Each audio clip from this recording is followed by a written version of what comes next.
Now in its third generation, Acura has redesigned the RDX with a new look. This is actually the newest model in their lineup. We're going to see some new features on the inside and a different engine. The original RDX came with the first ever VTEC turbocharged engine, 4 cylinders, and then the second generation went to a V6. Now this third generation is back to the turbocharged 4-cylinder. We've got the A spec here, so we're going to have this very interesting grille. You're going to see the 20-inch gray wheels. I think this is by far the best looking of the RDX trims. A spec is sort of what you'd think of like with F Sport or M Sport or AMG Sport. You don't get any additional power, but it does look better and you do get some sportier suspension. So let's go ahead and see how the 2020 Acura RDX A spec feels out on the road. Alright, so now that we're out on the road in the RDX, let's go ahead and talk about the single engine option. There's only one. You can't get more than one engine in this car, but it is a 2-liter turbocharged VTEC engine that sends its power out to the front wheels, or on this model that we have here, the optional SH all-wheel drive, the Shaoud system as I like to call it. And that goes out through a 10-speed automatic. Now this is the same engine that you're going to be getting in the top-level Honda Accord, or if you want to impress your friends just a little bit more, you can tell them that your Acura has the same engine as a Civic Type R. Here it will get you to 60 in 6.6 seconds while delivering 22 mpg in the city and 28 on the highway. That's with front-wheel drive. All-wheel drive drops those numbers just a little bit. It's really not that great of a fuel economy car. 21 in the city, 26 on the highway, and 23 combined. I have not averaged 21, and I've done a decent amount of highway driving in this car as well, but I've only managed just over 20 mpg thus far. That might be because this RDX weighs a little over 4,000 pounds. But I do really like this engine and transmission option. The last Acura I drove was the MDX, which has the V6, which I really love, and the 9-speed automatic, which I really hate. This 10-speed is very good. It works really well as an automatic, and I'm going to go ahead and put this car into its sport setting. So we have our dynamic mode selector here. So sport mode is going to wake up the drivetrain just a little bit, make the steering not any heavier that I can detect. What you're really going to want to do is twist it one more time, and that's going to put us into Sport Plus. We get a little turbo boost gauge, we get a G meter, and when I floor it, oh yeah, very smooth shifts. It pumps in some engine noise when you're in the Sport Plus mode, definitely tightens up the steering when you're in Sport Plus mode. Sport Plus is the mode that I like to be in to enjoy this car the most. Acura's super handling all-wheel drive really helps get you around the corners. Because we have the A-spec model here, that's like their equivalent to F-Sport in Acura parlance, we have a stiffer suspension here. You can get an adaptive suspension, but this A-spec suspension is going to be your stiffest option. So when I go ahead and turn it around here, not a very great turning radius, but we were able to make that U-turn. Not a lot of body roll there. It doesn't lean, but the suspension is on the firmer side. So if you like a real cushy ride, you might want to opt for one of the non-A-spec RDXs, but I do think that this A-spec trim is the best looking. You get the A-spec wheels, the grille, everything like that, and it really doesn't cost that much more than a normal RDX. In fact, this is not the most expensive RDX you can get.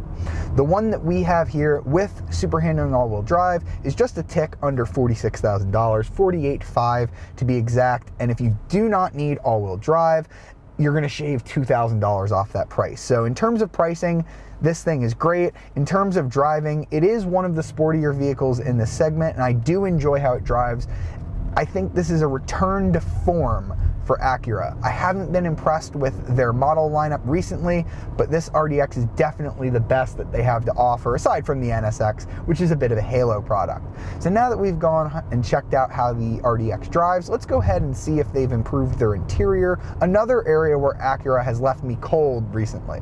So now that we're inside, let's go ahead and check out the cabin area of the RDX. This is a completely new design for Acura, which is why I really want to show you everything that they've done here. We're in the A-spec, as I've mentioned while we were driving, which completely changes up the interior. You could only opt for 2 different color options. You can either get all black seats, or you could be a bit crazy and get this red. I would go for the red, although it kind of clashes with certain exterior colors.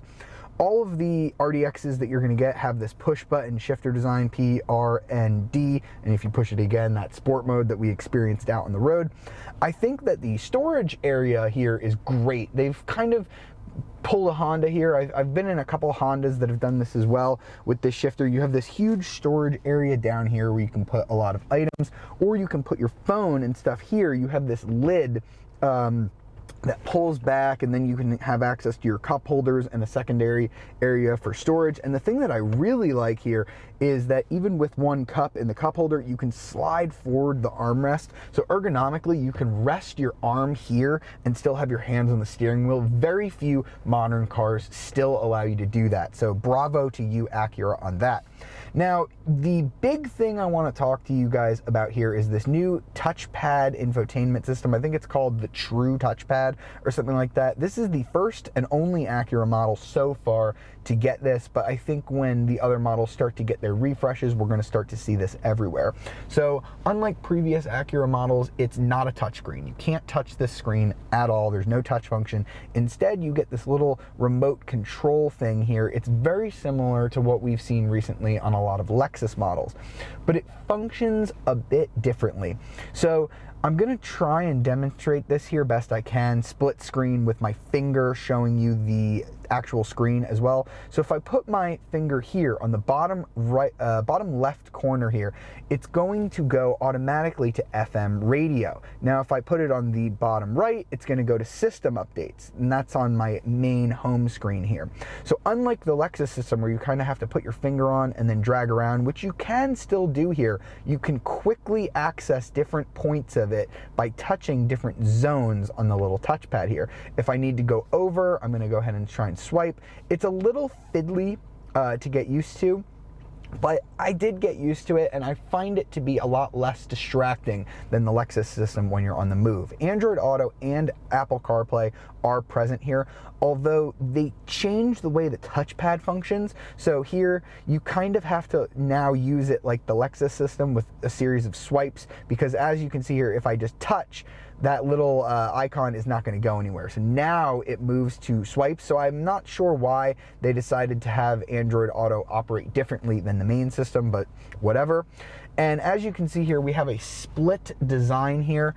So this part is always going to be split. And if I tap this button here, I can decide between having a clock, navigation, what have you. And let's just say I want to put it on navigation, and now I want to switch to make navigation the main screen.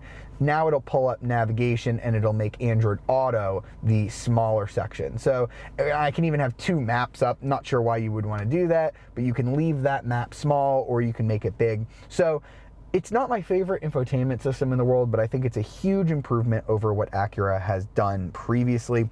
Because we have the Type A, we have the A-Spec package here, you get these cool silver with red letter gauges. They really remind me of what you used to get on like an RSX Type S. So I really like those as well. And this steering wheel is really nice as well. Perforated leather. This feels very much like an NSX steering wheel. So good on Acura there. However, some of the other trim materials, they feel pretty soft touch, but nothing in here feels remarkably expensive. This is the aluminum trim, they call it. It just feels like plastic to me. So there's no way that I think this cabin feels anywhere near as nice as the German alternatives like the Audi Q5, BMW 3 Series.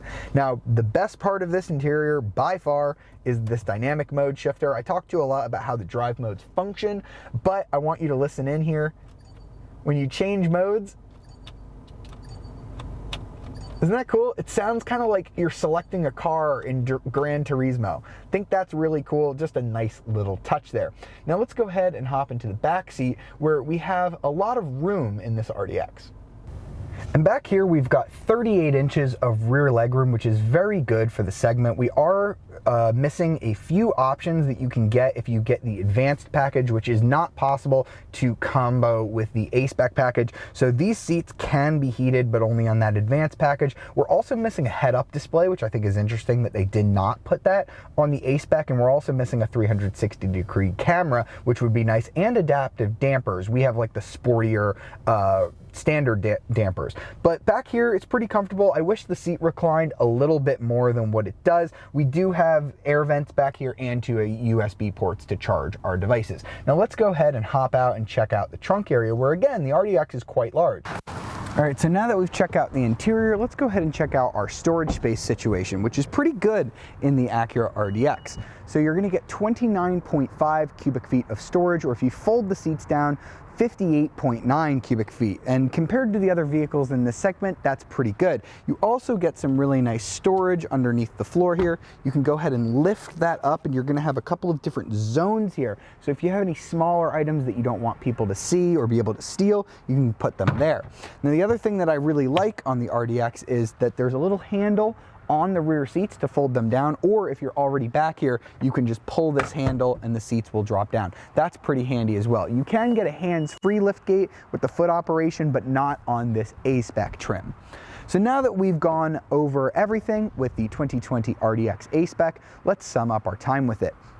I think this is one of the sportier vehicles in this segment, and I think the price is right. This one that we have here with all-wheel drive, with the A-Spec package, is still under $46,000, and you're going to struggle to get a basic GLC or X3 for that price. So I think, all things considered, the Acura RDX A-Spec is going to earn a CarBuzz score of great buy. The interior isn't quite up to the standard of some of its competitors, but for the price, I don't really think it needs to. Hope you've enjoyed this video. See you next time.